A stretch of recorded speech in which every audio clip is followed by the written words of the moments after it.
से मिला। और आधे लोग तो ये निर्णय कर चुके होंगे कि दादा वहाँ जाते हैं तो दादा ने वाला को दिला दिया होगा, निमंत्रण तो मिल जाता, दादा हमें नहीं दिलाते हैं, इसे दिला दिया क्योंकि वो उनकी पोती है। लेकिन मैं आपको बताना चाहता हूँ, एक मणिकांत भाई अपने हैं सोनगढ़ के, बहुत भगत, ऐसा भी स्वर्गवास हो गया उनका। उनके एक लड़का और एक लड़की अपने महाविद्यालय में पढ़ते थे। लड़का तो शायद शास्त्री हो गया और लड़की ने 2-3 साल ही पढ़ा था। वो लड़की की शादी अमेरिका में हुई और ऐसे गांव में हुई कि जिस गांव में मैं भी आज तक नहीं गया। तो उस लड़की के सास ससुर अहमदाबाद में रहते हैं और वो जो अहमदाबाद पर्यूषण में गई थी लास्ट ईयर, और सेपरेट पाली में इसके प्रवचन होते थे। पाली का मंदिर है ना अपना, तो उसमें इसके प्रवचन उसके सास ससुर ने सुने। उनके लड़के को ज़्यादा रुचि नहीं थी, लेकिन उस लड़की ने जाकर उस लड़के को इतनी अधिक रुचि कर दी है कि वो 4-4 घंटे अभी स्वाध्याय करता है और लड़की से ज़्यादा ज्ञान उसे हो गया है। तो उस माँ बाप ने अपने बेटे बहू के लिए इसके कैसेट भेजे वहाँ, और ये कहा कि एक आए थे वहाँ से, इतने बढ़िया प्रवचन हुए, वो कैसेट भेजे। वो कैसेट उन लोगों ने सुने और उस कैसेट की कॉपियाँ कर करके उन्हें अमेरिका में फैला दी। शिकागो में एक बहन है, क्या नाम है उनका, बुढ़ी बहन है, फागू बहन है, जो भी होगा। तो वो बहन क्या, वो भतीजा लगता है और वो बहुत अध्यात्म प्रेमी है। तो शिकागो में पहुंच गई वो कैसे थे। जब मैं यहाँ से मियामी गया लास्ट ईयर, तो वो अपने यहाँ से 600 मील माने 1000 किलोमीटर की ड्राइव करके वे दोनों आए और उनने एक कैसेट हमें वहाँ दी। हमारे पास नहीं थी ना, हमारे न किसी के पास, कि दादा देखो ये प्रवचन सुनो आप। तो इस तरह वो वहाँ अमेरिका से इसको निमंत्रण मिला।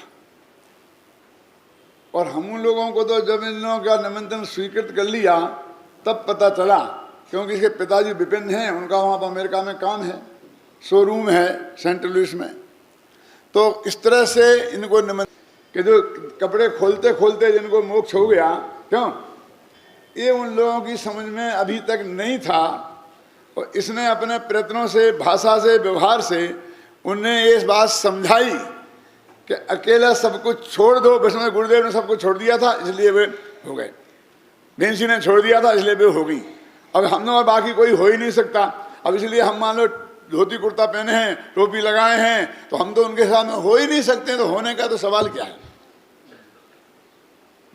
ये कुर्ते में से समय से घुसा ही नहीं सकता है क्या। माथे पर टोपी लगी तो समय से जाएगा कहाँ से, रास्ता कहाँ है। अपने देश में भी यह समस्या है।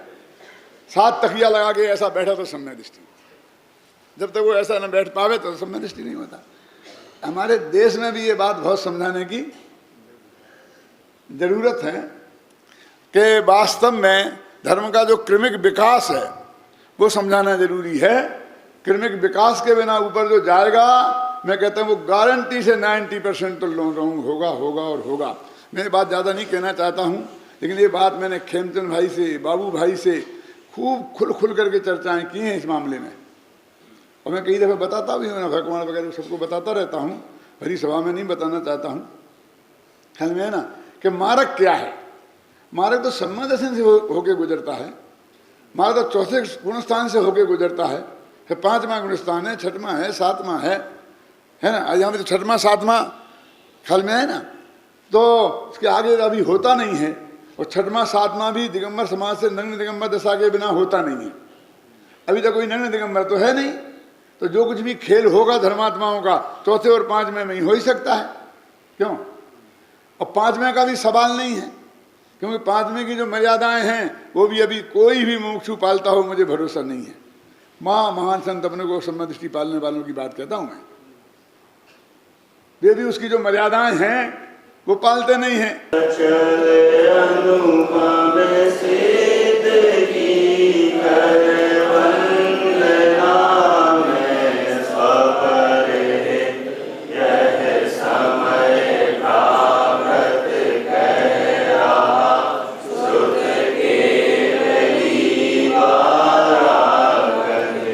Sadhu Jnana Vidarshana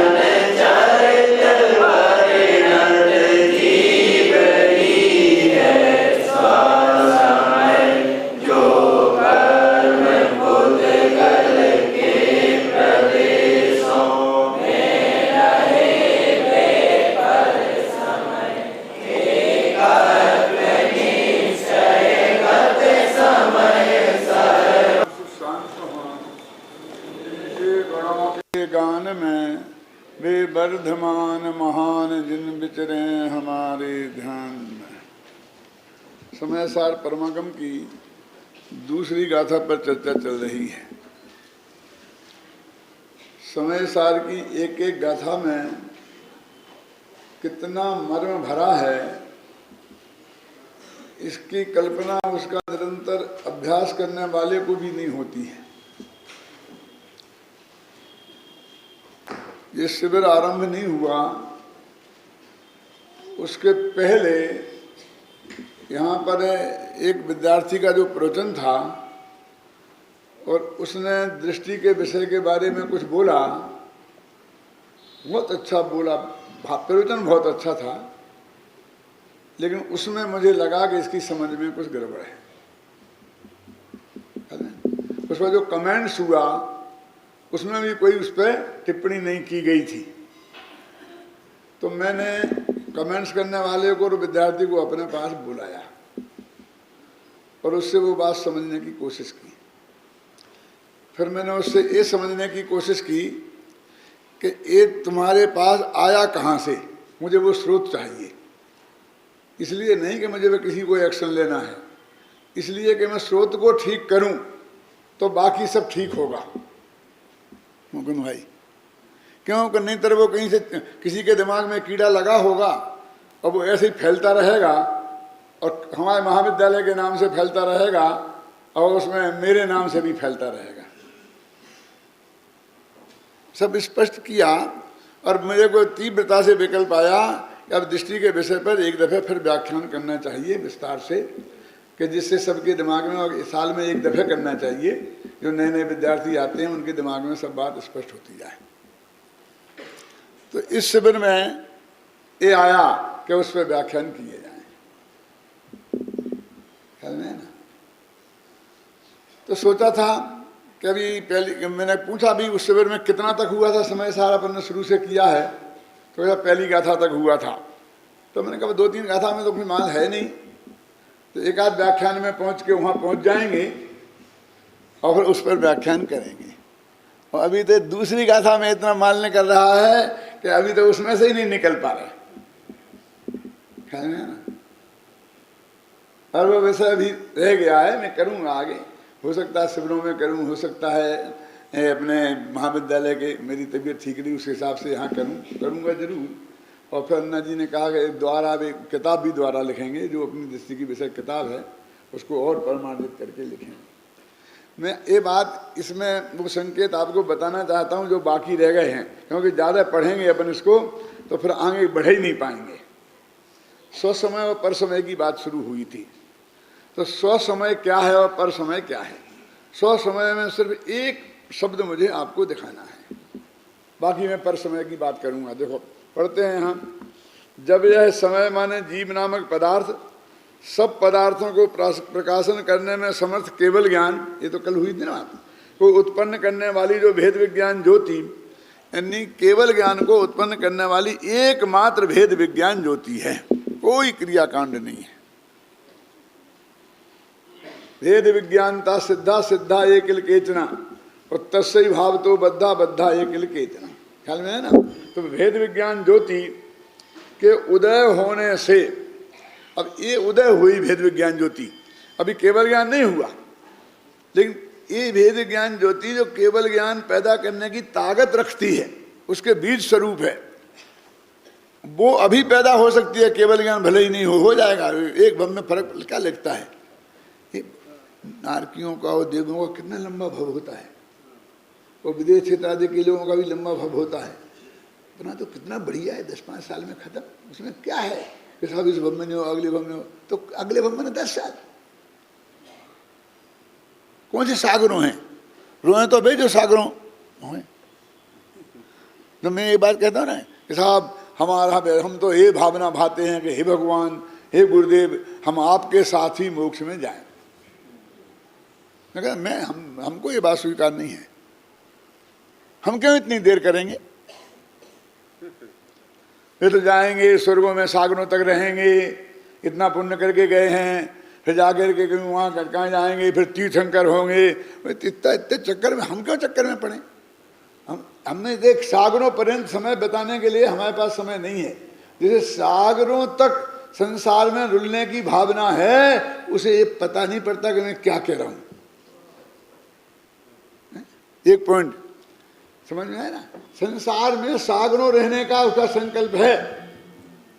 और दूसरे साथ की भावना, इस मैंने लिखा है मेरी 12 भावना में कि एकत्व की भावना मोक्ष की भावना है और साथ की भावना निगोद की भावना है। क्योंकि तुझे बहुत साथी चाहिए ना, तो अनंत साथी मिलेंगे, अनंत जन्मेंगे, अनंत मरेंगे तेरे साथ। लेकिन उस भाव उस पंक्ति है उसमें ऐसी कि एक साथ की भावना निगोद की भावना है ना, और एकत्व की भावना मोक्ष की भावना है। ये सब मैं इसलिए कह रहा हूं, इसमें एकत्व शब्द पड़ा है, देखो जिसके लिए आपसे बता रहा हूं मैं। सभी परद्रव्यों में से अपनापन तोड़कर अपने ज्ञान दर्शन स्वभाव में है नियति वृत्ति जिसकी, माने उसका जो परिणमन है, वृत्ति है जो उसका, वो अपने ज्ञान दर्शन स्वभाव में ही है ना।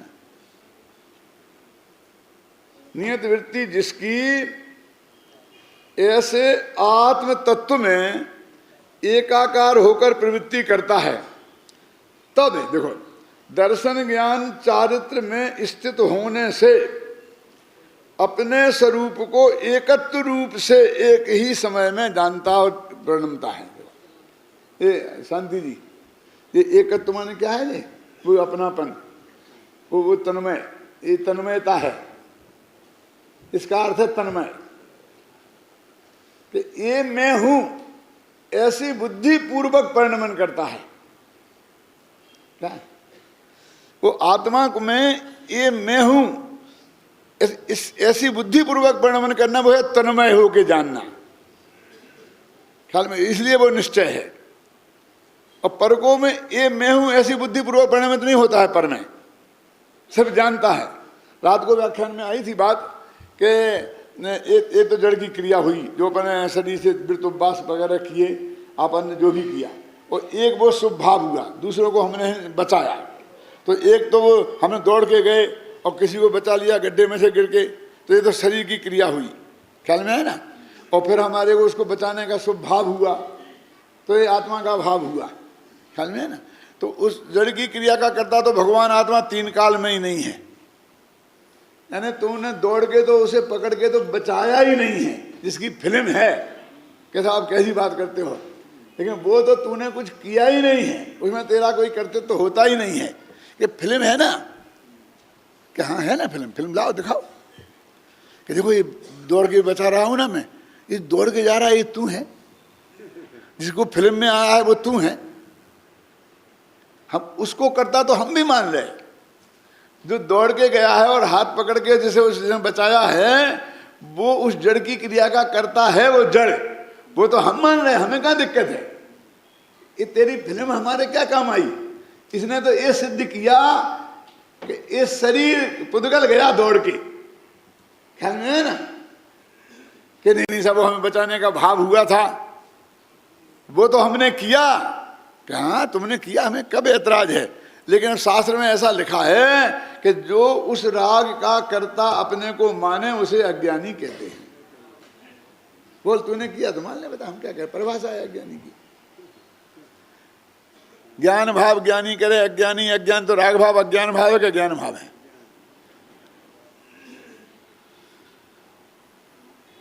है ना। तो फिर हमने क्या किया, तुम बताओ तुमने क्या किया? हमारा कोई धर्म मर्म उसमें हुआ क्या नहीं हुआ? मान लो हम सब में दृष्टि और हमारा धर्म उसमें हुआ क्या नहीं हुआ? शाम का सुना था कि नहीं सुना था?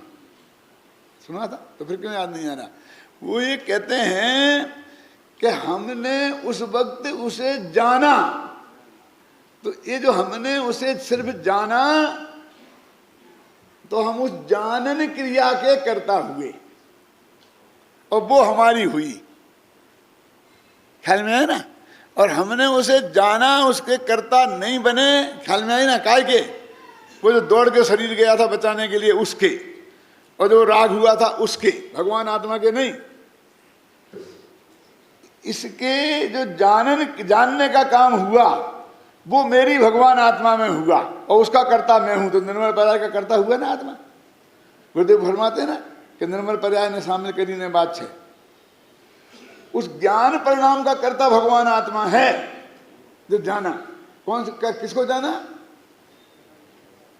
पर को जाना। तो सम्मत दर्शन कैसे रहा पर को जानने से? कि पर को पर जाना ना कि ये दो हैं जो शरीर मेरे संयोग में है, वो ऐसा हुआ, और जो मेरे विकार है उसमें ऐसा विकल्प आया, उसको सहज ज्ञाता दृष्टा भाव से जाना। और यदि वो नहीं आता भाव तो ये जान लेते कि नहीं आया भाव। दौड़ के शरीर जाता नहीं जाता तो ये जान लेते कि नहीं गया, हमें क्या। तो अब गया तो जरा खुशी है ना, और नहीं गया तो दुख होता कि नहीं नहीं नहीं गया तो खुशी है, और नहीं गया होता तो उससे ज्यादा खुशी होती, और गया होता कि उससे ज्यादा। अरे क्या है, हमें तो गया और नहीं गया बराबर है ना।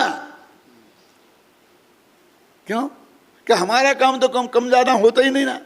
क्या कम ज्यादा नहीं होता है कि हमें तो जानने का काम करना है, तो नहीं जाए तो भी जानने का काम किया, और जाए तो भी जानने का काम किया। बोलिए क्यों?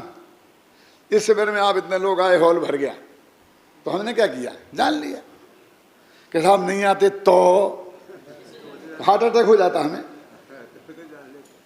ये जान लेते कि नहीं आए। क्यों? क्यों बोलो हरि प्रसाद जी? नहीं आए, ये जान लेते। और क्या करते बोलो?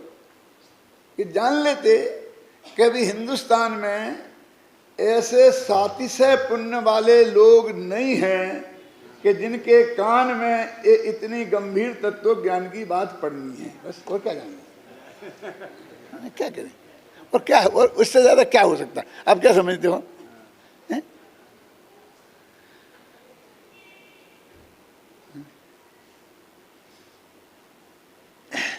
मैंने कहा था लंदन की सभा में एक भाषण में बात कि ये स्पीकर लगाए हैं काय के लिए लगाए हैं? बोलो।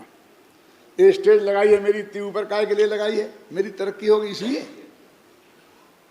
मोटानी जी, अरे भले आदमी है, तुम्हारे लिए लगाई है, मेरे लिए नहीं लगाई है।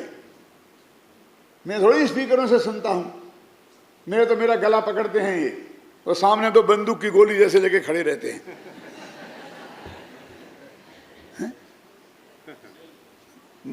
मेरे को अच्छे लगते हैं ये रोजाना आकर के यहाँ लगाते हो, मैं रोजाना धक्का दे दे के दूर करता हूँ। मैंने कहा इन लोगों के तुम एक दिन देख लो मैं कितनी दूर रखता हूँ, कितना पास रखता हूँ, इस पर निशान लगा लो। तुम रोजाना क्यों मेरे को धंधा करवाते हो? मेरे को क्या है इनसे फायदा? लेकिन तुम्हारे कान में आवाज पहुंचे इसके लिए है। तुम मेरे नाम माथे पे मरते हो क्यों? और मैंने कहा कि ये तो जो लगे हैं वो तो ठीक है, अब ये ऊपर गद्दी बैठा ली है वो काय के लिए? क्योंकि पीछे वाले लोग कहते हैं कि हमें चेहरा नहीं दिखता तो मजा नहीं आता। तो तुम्हारे मजा के लिए है मेरी गद्दी ऊपर के मेरे मजा के लिए? जब से सबसे पहले मैं भूलेश्वर के मंदिर में गया था सन 62 में, तो वहाँ पर बिल्कुल जमीन पे बस एक गद्दी लगा के वो रखकर चौकी रख के प्रवचन होता था। अब हॉल इतना अधिक भर गया किसी को देखेंगे नहीं। तो मेरे से लोग आए कि साहब लोग ये कहते हैं कि थोड़ी गद्दी ऊपर कर दो तो हमें दिखे। सच्ची घटना बता रहा हूँ मैं। तो मैंने कहा जो तुम सोचो करो, हमें मुझे क्या है। तो बोले साहब हम अभी कहेंगे तो हमारा बहुत झगड़ा खड़ा हो जाएगा, क्योंकि हमारे लोग जो है ना वो पार्टी या तो सिर्फ महाराज को लगता है, पार्टियाँ तो है वो महाराज को लगता है, वो महाराज वाले पार्टियाँ पे हम आपको नहीं बैठा सकते हैं। अब आप कह दो तो हम फटाफट ले आके बैठा देंगे, फिर हमसे कोई कुछ नहीं कह पाएगा। मुकुंद भाई सच्ची घटना बताता हूँ मैं। वो वहाँ पर वो बालचंद जी थे, भैया मदन लाल जी पार्टी तो अभी भी हैं, मदन लाल जी से पूछना जा करके। वो उस वक्त वो भी कार्यकर्ता थे, उस वक्त भी सुनो। तो वो बोलेगा मेरी वाह वाह बहुत बढ़िया आए तुम। मैं कहूँ कि मेरी गद्दी ऊपर कर दो। अरे मैं तो ये कहता हूँ कि 4 फुट बाई 4 फुट का एक गड्ढा खोदो इधर। सच बोलो, मैंने भरी कहा था उनसे, और उस गड्ढे में मेरी गद्दी लगाओ। मेरे बाप का क्या बिगड़ता है? मुझे नहीं दिखते हो कि तुम्हें नहीं दिखता हूं मैं। लगाना हो तो तुम लगाओ, नहीं लगाना हो नहीं लगाओ। मैं अपने मुंह से क्यों कहूँ कि मेरी गद्दी ऊपर लगाओ? तुम्हें तो शर्म लगती है। एक ही मैं बच्चा के चढ़ जा बेटा सूली पे, भला करे भगवान। क्यों? मैंने उनसे तो ये कह दिया, और फिर भरी सभा में कह दिया कि ये मेरे पास आए थे, ऐसा ऐसा कहते थे, तो मैंने ये जवाब दिया। दूसरे दिन गद्दी लग गई।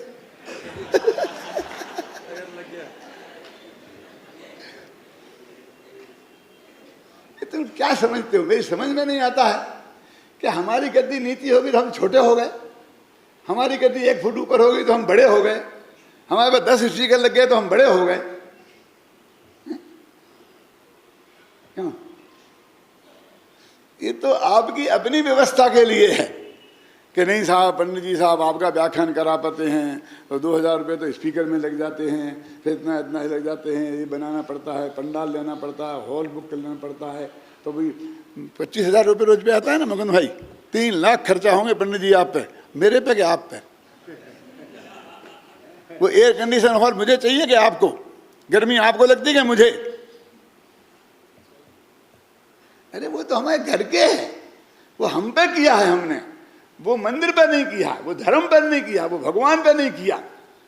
जैसे हमने अपने कमरे में एयर कंडीशन लगाया, अपने सुख के लिए लगाया ना, तो मंदिर में एयर कंडीशन लगा दिया। क्यों बालचंद जी?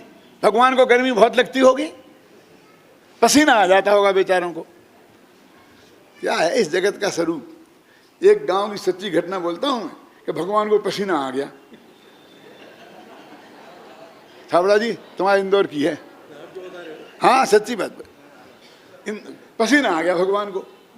तो मैं ऐसा करके खड़ा हो गया, क्योंकि मैं तो नमस्कार नहीं करूंगा इन्हें भगवान को। क्यों? शास्त्र में लिखा कि पसीना आना तो 18 दोषों में एक दोष है, और भगवान के तो 18 दोष होते ही नहीं है। यदि इस मूर्ति को पसीना आ गया तो वेदी पे बैठने का अधिकार नहीं है, ऐसे हटा। क्या बात करते हो पंडित जी? ये मंदिर हमारा इस पसीना से बन गया है। जब तक भगवान को पसीना नहीं आया हमारा मंदिर अधूरा पड़ा था। गजब हो गया, हम तो समझते थे कि मंदिर बनाने में सेठियों को पसीना आता है, अब तो भगवान को भी पसीना आने लग गया। क्या है वस्तु का स्वरूप? इसमें देखो क्या लिखा है, उसमें एकत्व क्या चरित्र में स्थित होने से, ज्ञान दर्शन चारित्र में स्थित होने का मतलब क्या? दर्शन ज्ञान चरित्राणी ऊपर लिखा ना, 100 समय है। दर्शन ज्ञान चारित्र में स्थित है, 100 समय है। तो दर्शन ज्ञान चारित्र में स्थित होने का अर्थ क्या? देखो कि चारित्र में स्थित होने से अपने स्वरूप को एकत्व रूप से, बस ये एकत्व रूप से ये है असली दम इसमें बस। और संस्कृत में देख लो, एकत्वेन युगपत् जानन गच्छन् से, एक इस रूप में कि ये मैं हूं, इसके रूप में जानता है, इसका नाम सम्मदर्शन ज्ञान चारित्र है। बोलो, ये है तन्मय होके जानना, ये निश्चय है। इसलिए तन्मय माने उपयोग की एकाग्रता नहीं, ध्यान वहीं लगा करके नहीं।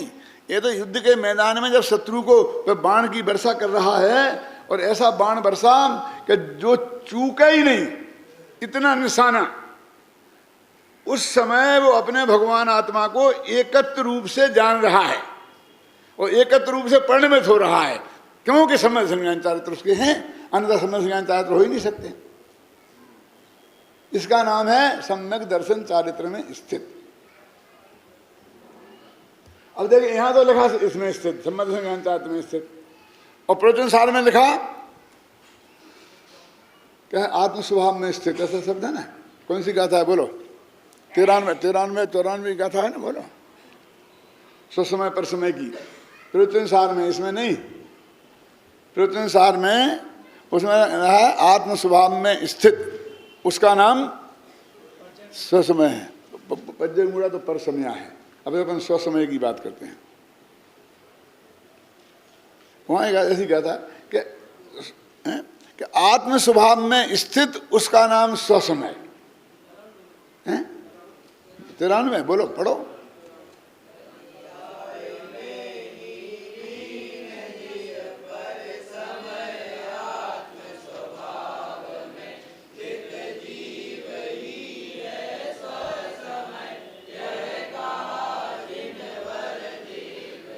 आत्मा में स्थित हो वो स्वसमय है, और यहाँ कहते दर्शन ज्ञान चारित्र में स्थित हो, तो ये मतभेद हो गया एक ही आचार्य में। तो वो कहते भाई कि दर्शन ज्ञान चारित्र में स्थित होना और आत्मा में स्थित होना, इन दोनों का एक ही अर्थ है। कि भाषा तो ऐसी लिखी, कहते हो स्थित होना। तो अब क्या कहते, देखो अभी बताता हूं मैं आपको कि अपना ज्ञान गुण ने आत्मा को जाना और ये माना कि ये ही मैं हूं, ये जाना कि मैं ही ये मैं हूं, फिर ये माना, समझ में आए ना आपने, और उसी को ध्यान करने के योग्य माना, इसका नाम है दर्शन ज्ञान चारित्र में स्थित होना। तो ये जब एकदम उपयोग ऐसा होता होगा, सामायिक के काल में होता होगा ये, अरे नहीं, युद्ध के काल में जब अर्जुन महाराज अपने गुरुदेव पर, निहत्थे गुरुदेव पर गोली बाण चला रहे थे, तब भी उन्हें ये था, मालूम है, समझ में क्या, लड़ाई के मैदान में द्रोणाचार्य जो थे ना, उनसे लड़ाई हो रही थी अर्जुन की, और द्रोणाचार्य उनको मार नहीं सकते थे। तो द्रोणाचार्य के वो रथ का पहिया टूट गया, तो वे रथ का पहिया ठीक करने गए, तो कहे बेटा उड़ा दे, अश्वत्थामा का नाम लेके उड़ा दिए, कर्ण के रथ का पहिया टूटा था, जो भी किया हो।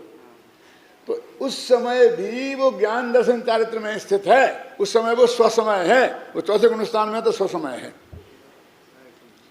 ध्यान की बात कहाँ है, ये सब श्रद्धा का प्रकरण है। स्वा में स्थित माने श्रद्धा में, श्रद्धा गुण और ज्ञान गुण में।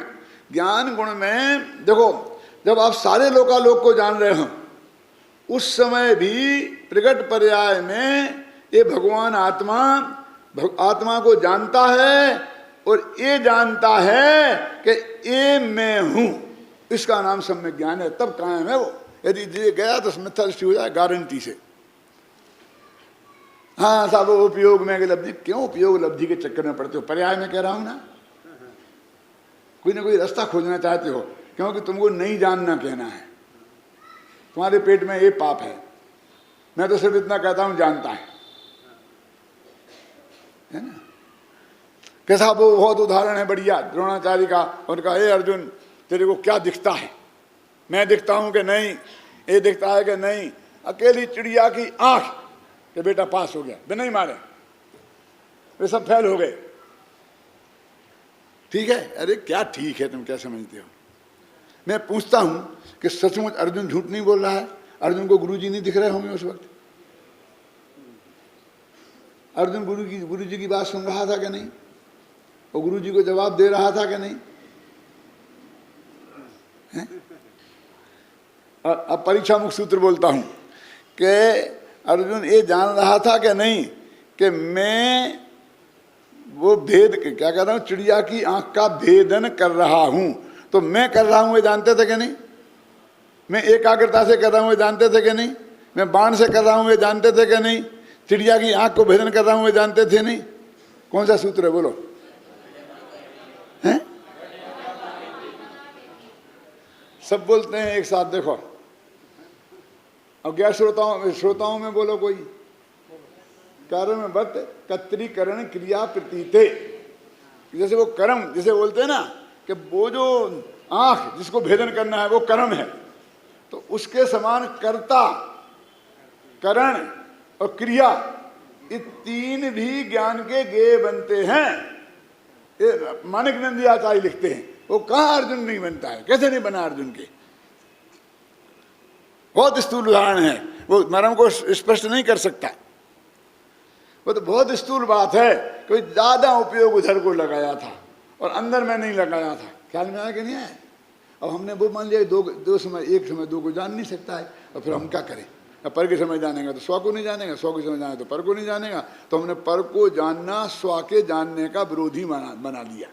अब फिर तो हम उसका कैसे समर्थन कर सकते हैं, फिर तो हमें निषेध ही करना पड़ेगा, क्योंकि पर को जानेंगे तो निज को नहीं जान पाएंगे, जबकि ऐसा है नहीं।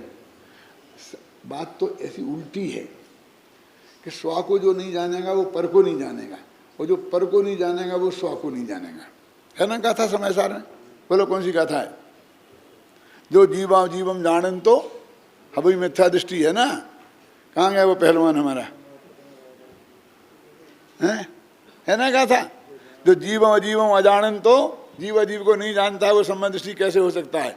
जो उसमें गाथा में मालूम क्या है, जो आत्मा को जानता है वो पर को जानता है, अथवा जो आत्मा को नहीं जानता है वो पर को नहीं जानता है, जो पर को नहीं जानता है वो आत्मा को नहीं जानता है। इस तरह जीव और अजीव को नहीं जानने वाला सम्यक दृष्टि कैसे हो सकता है। अब तो याद आ गई कि नहीं आई गाथा। पर खड़े हो गए क्या बैठते बैठे रहता है।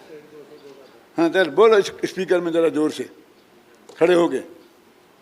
गाथा है मूल कुंद कुंद की, उल्टी कह रहे कि तुम नहीं जानता है। वो कह रहे नहीं जाने तो 100 पर को नहीं जाने तो वो सम्यक दृष्टि नहीं हो सकता। हाँ क्यों, क्या हो गया है? क्यों, क्या बात है? याद नहीं है, मिली नहीं है, इसके सारे पुरस्कार छीन लो। 10-20 हजार रुपये का फायदा होगा। अन्ना जी ने 10-20 हजार रुपये लुटाए होंगे इस पर। क्या समझ में आया? गाथा का भाव तो समझ में आया कि नहीं? वो नहीं है, ये नहीं है। जो हाँ बोलो बोलो, तो मोटानी जी ने निकाल लिया। वाह रे वाह। हाँ बोलो जोर से। हाँ बोलो बोलो। हाँ हाँ हाँ, अब हिंदी में बोल दे। हिंदी नहीं है, चलो ये तो मिल गई ना इनको, इनसे ले ले किताब। हाँ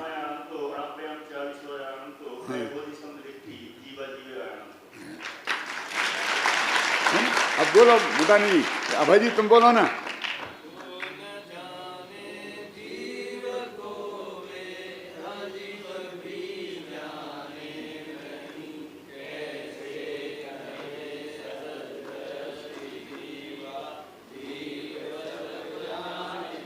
अब मोटानी जी तुम बोलो, ये तो सोनगढ़ का है, तुम बोलो हमारे जयपुर का। ये बोला तुम, मैं बोला, ये बोलो तुम बोलो अभय कुमार जी, ये क्या था? ये पद्यानुवाद वाला बोलो, उसमें बोलो। वो ये कही है। अच्छा समझ गए ना। तो जीव और अजीव को जो जानता नहीं, जो जीव को नहीं जानता वो अजीव को नहीं जानता, अजीव को नहीं जानता वो जीव को नहीं जानता, और जो जीव अजीव को नहीं जानता वो सम्यक दृष्टि कैसे हो सकता है? अब हमारा ये कि इसको जानेगा तो उसको नहीं जानेगा, उसको जानेगा तो उसको नहीं जानेगा। इसे क्या राजकोट में लिया था, देख ये लिया था, ये गाथा ली थी, और को पंचकल्याणक में ली होगी। हाँ?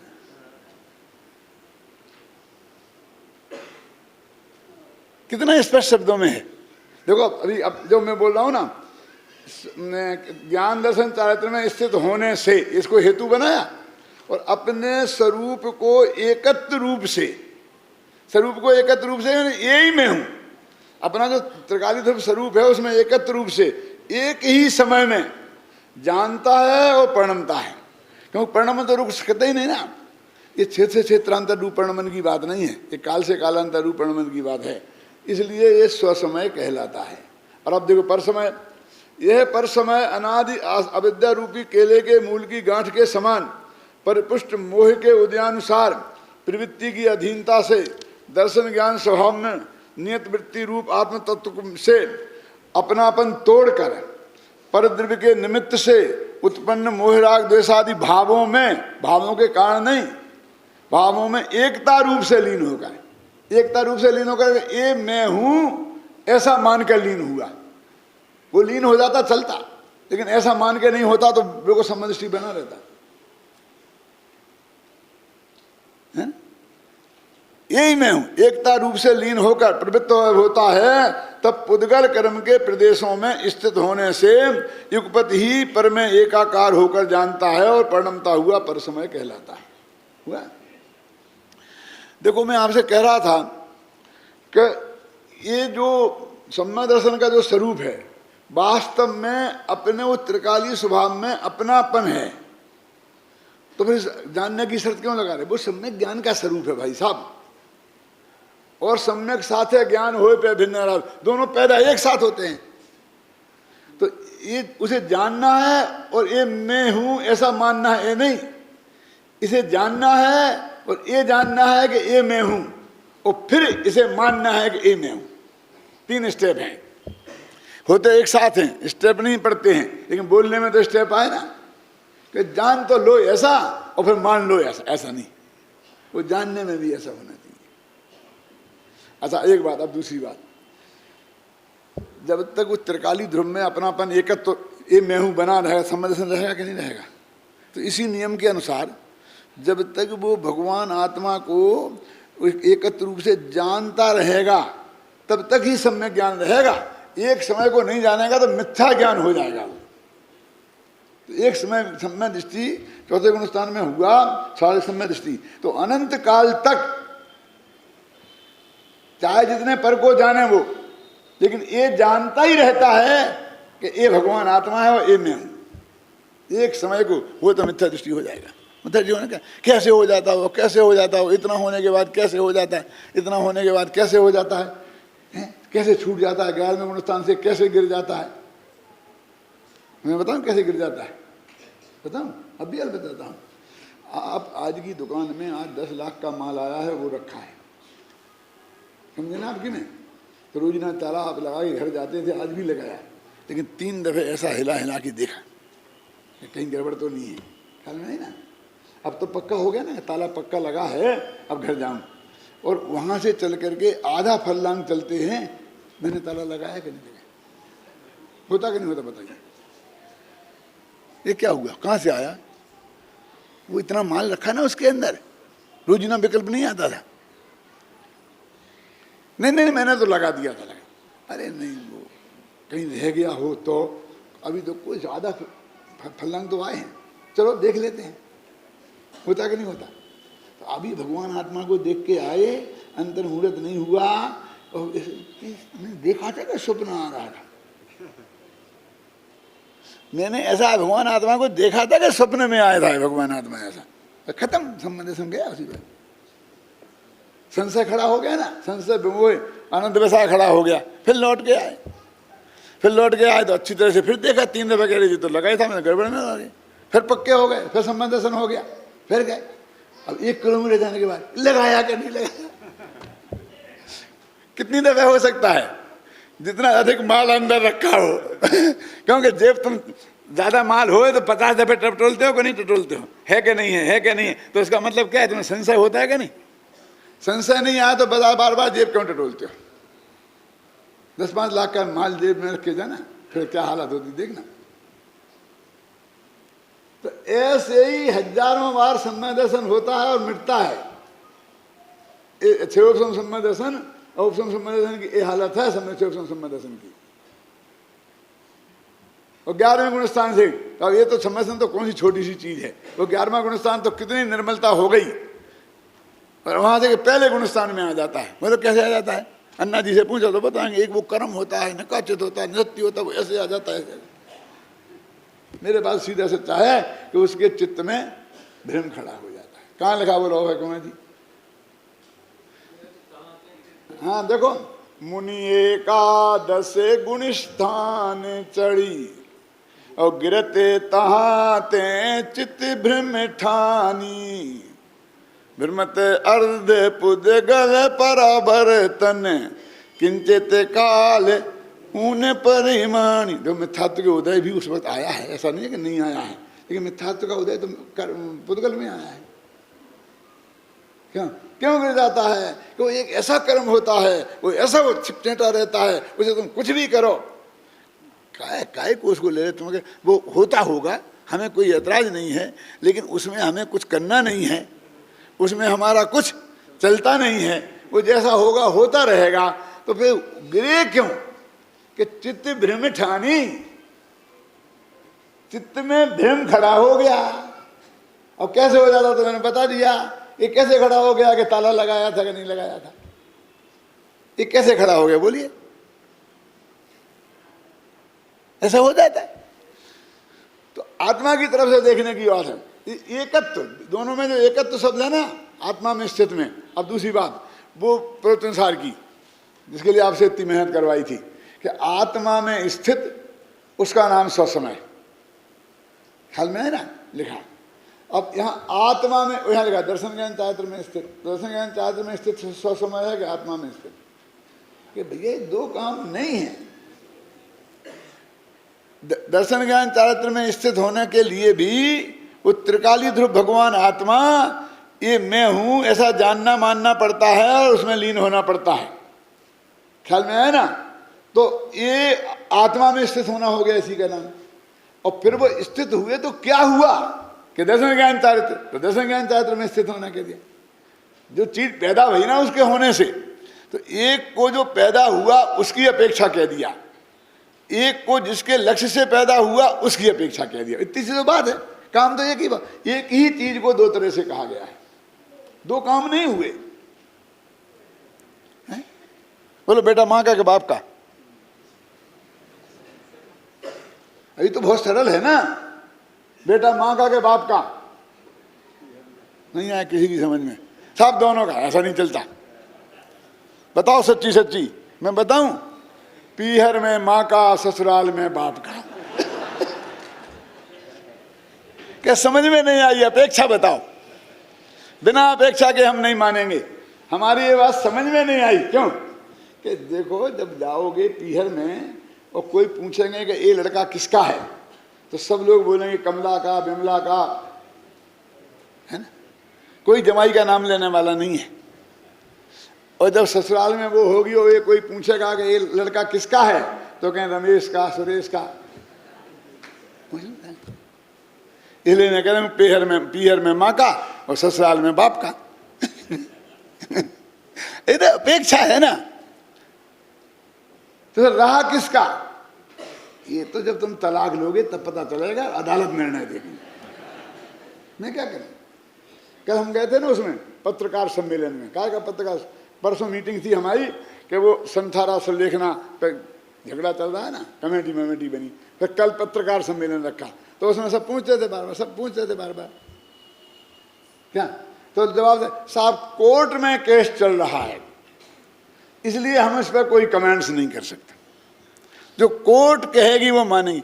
अरे भैया हम कोर्ट कहेगी वो मनवाने के लिए पत्रकार सम्मेलन में नहीं आए, जैन धर्म क्या कहता है इसके लिए तुमने हमें बुलाया है, इसलिए हम कहेंगे इस बारे में जैन धर्म क्या कहता है। कि साहब कोर्ट प्रभावित होगा तो कोर्ट से कहो कि वो प्रभावित नहीं हुए, हम क्या करें? हम अपना प्रवचन बंद कर दें? तो कोर्ट में भी जाके हम ही तो कहेंगे, कौन बताएगा जैन धर्म की गहराई की बात को? जो कौन बताएगा कि हमारे यहाँ क्या है? तो कोर्ट के क्या लेना देना, कौन कहेगा क्या कहेगा? हमारे तो वस्तु का स्वरूप है, एक चीज है और उसको दो तरह से कहा जा रहा है। उसी को आत्मा में स्थित होना कहते हैं और उसी को पुद्गल कर्म के सम्यक स्थित कहते हैं। अब उसी को पुद्गल कर्म के प्रदेशों में स्थित पर समय में है ना इसमें, और वहाँ क्या है? दर्शन पर्याय देश पज्जय मूढ़ा ही पर समय, वहाँ के पर्याय में स्थित वो पर समय है। और यहाँ पुद्गल कर्म के प्रदेशों, अरे पुद्गल कर्म के प्रदेशों में कभी आत्मा स्थित होता है? ये तो अत्यंत महाव की वज्र की दीवार खड़ी है दोनों में। क्यों? तो कहते हैं पुद्गल कर्म के उदय से जो आत्मा में मोह राग देश के भाव हुए, उदय से माने उदय है निमित्त जिसका, माने अवश्य लगाने से लगता है तो उससे हो गए हुए तो आत्मा में, लेकिन उसमें पुद्गल कर्म निमित्त था।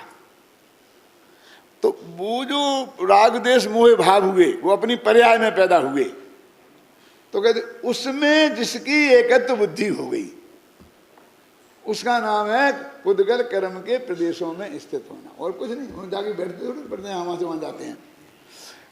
जो मोह राग देश के भाव अपने में ही पैदा हुए, अब वो कहते हैं कि वे पुद्गल कर्म के उदय से पैदा हुए, तो उसमें जिसकी अपनत्व बुद्धि हो गई, ख्याल में है ना, उसका नाम पुद्गल कर्म के प्रदेशों में स्थित होना है।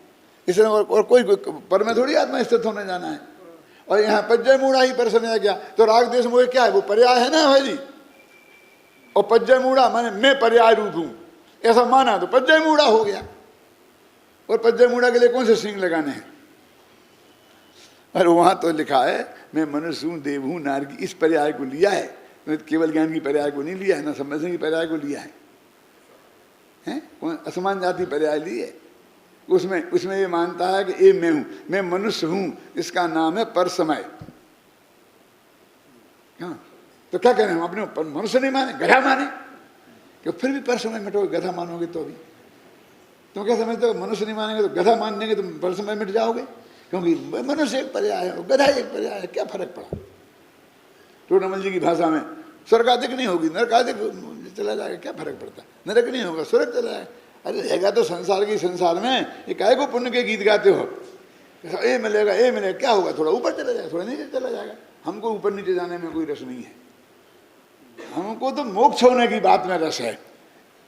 इसलिए स्वसमय और परसमय की व्याख्या हुई। अब एक लाइन और ऐसे मैं अभी खत्म कर देता हूँ, जो कल आगे बढ़ सके अपन। इस प्रकार इस समय की स्वसमय और परसमय यह दुविधता प्रकट होती है कि ये जो समय था आत्मा, उसको दो पना ये प्रकट ऐसे हुआ है। कैसे हुआ कि भगवान आत्मा को अपना जानता, अपने में तन्मय हो गया, अपने को जानता, एकत्व हो गया जानता तो सम्यक दर्शन, और नहीं होता तो मिथ्या दर्शन। तो इस स्वसमय मन दो पना ऐसे आया है। वैसे आत्मा तो दो है नहीं। अब ये दो पना किस में आया है बोलो? दृष्टि के विषय वाले आत्मा में। क्यों? ये तो पर्याय है दोनों, स्वसमय और परसमय। तो ये पर्याय को छोड़ दोगे, दृष्टि के विषय को लोगे, तो ये स्वसमय परसमय बनेंगे ही नहीं, है ना। देखो लिखा है सो, अब पढ़ो कहां पर, पेज नंबर 11 पर। ये 7 पॉइंट खत्म होते हैं ना, उसके बाद यहां समय शब्द का अर्थ पर द्रव्यों और उनके गुण पर्यायों से अत्यंत भिन्न, ज्ञान दर्शन स्वभावी, उत्पाद व ध्रुव से सहित, गुण पर्यायवान, सुपर प्रकाशक, अनंत धर्मात्मक, टंकोत्कीर्ण, चैतन्य स्वभावी जीव द्रव्य है। अच्छा आगे, यहां प्रमाण के विषयभूत जीव द्रव्य को लिया है, द्रव्यार्थिक नय के विषय या दृष्टि के विषय रूप जीव तत्व को नहीं। उसकी चर्चा तो 6वीं, 7वीं और 14वीं, 15वीं गाथा में आएगी। यहाँ जो जीव द्रव्य के विशेषण दिए गए हैं, उनमें जैन दर्शन में मान्य जीव का स्वरूप स्पष्ट होता है, और अन्य कथित मान्यताओं का निराकरण भी होता है। अब निराकरण क्या होता है वो सब नीचे दिया है, आप पढ़ लेना, है ना। अब एक पैरा छोड़ दो, 2 पैरा। स्वसमय उपादेय है, परसमय हे है, समय गे है, और समय सार्धेय है। समझ ना, स्वसमय उपादेय ग्रहण उत्पादन करने की अपेक्षा से, परसमय हे है ना, और समय गे है। वो जो ऊपर का जो है ना, ये जानने लायक है, अपनापन स्थापित करने लायक नहीं, ध्यान करने लायक नहीं है। ये आत्मा ध्यान करने के काम का नहीं है। तो वो कौन सा है? समय सार है, वो समय है, ये तो वो सार, वो ध्येय है। सो समय सार रूप ध्येय के ज्ञान, श्रद्धान और ध्यान से यह समय स्वसमय बनता है, और समय सार के ज्ञान, श्रद्धान और ध्यान के अभाव में मोह राग देश रूप परिणत होकर परसमय बनता है। अतः समय सार रूप शुद्धात्मा को समझकर उसमें अपनापन स्थापित करना, उसका ही ध्यान करना परम कर्तव्य है। ये बात हो गई। अब अगली गाथा तीसरी चलेंगे।